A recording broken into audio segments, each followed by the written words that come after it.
Nobody warns you about this part. They tell you breakups hurt. They tell you time heals. They tell you to move on.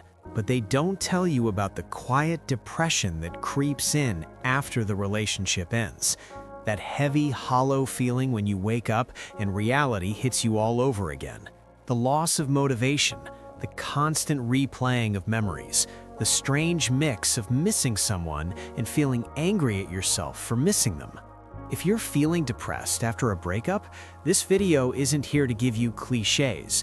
It's here to explain what's actually happening inside your mind and how to reclaim control without pretending everything is fine. Depression after a breakup doesn't feel like regular sadness. It's not just emotional pain, it's identity shock.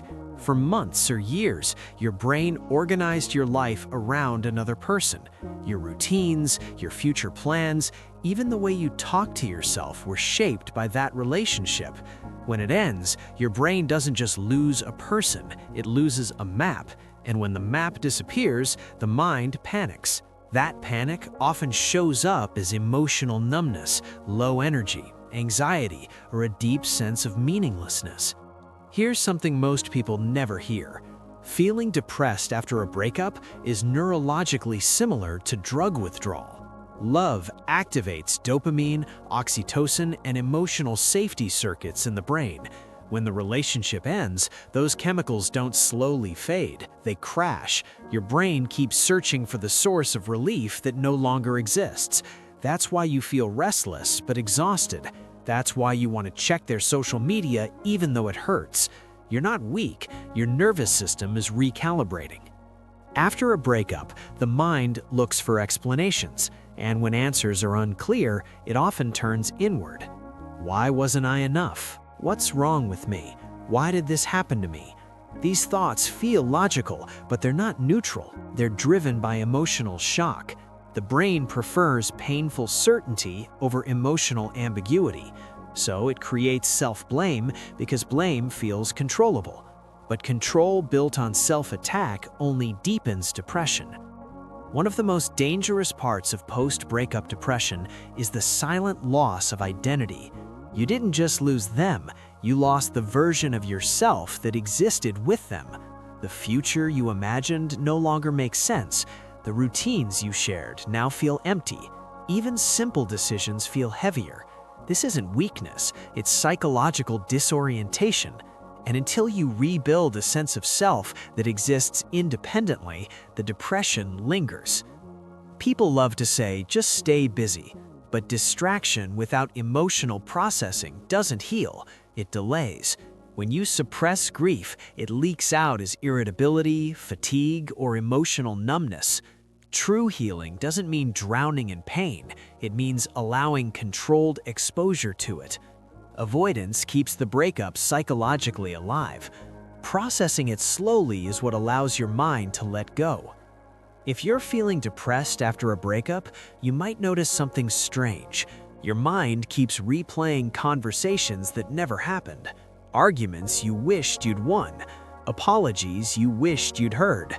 This happens because your brain is trying to rewrite reality into something less painful, but every replay keeps the emotional wound open.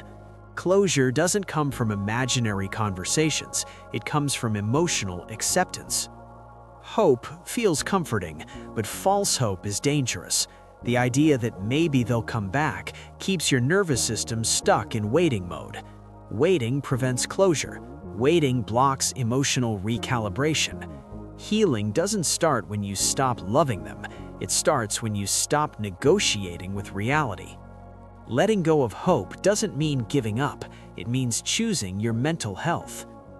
Sometimes breakup depression isn't about the person, it's about what they represented. Safety, validation, belonging. When they leave, old emotional wounds surface. Abandonment fears, self-worth issues, loneliness that existed long before the relationship.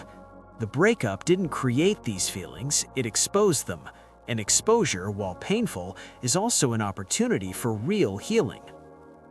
Breakup depression drains energy because emotional regulation takes work.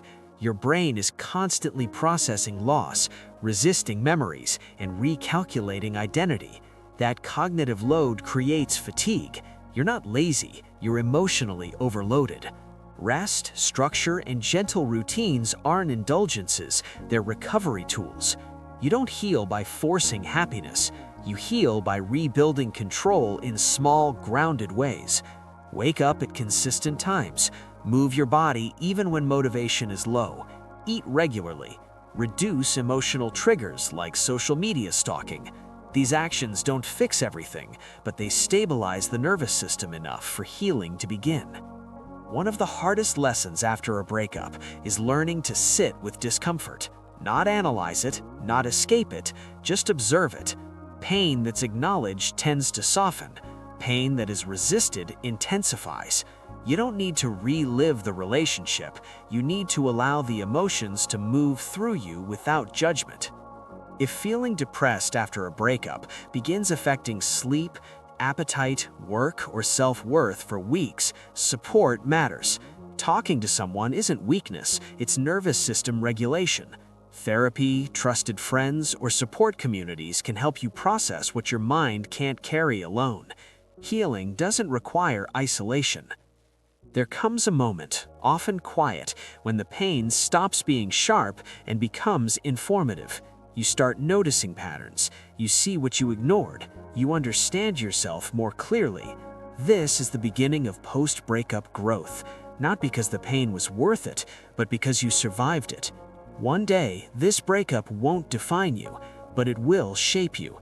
You'll move differently, choose differently, love differently, not from fear, but from awareness. And the version of you that emerges will be stronger, not because you avoided pain, but because you learned how to move through it.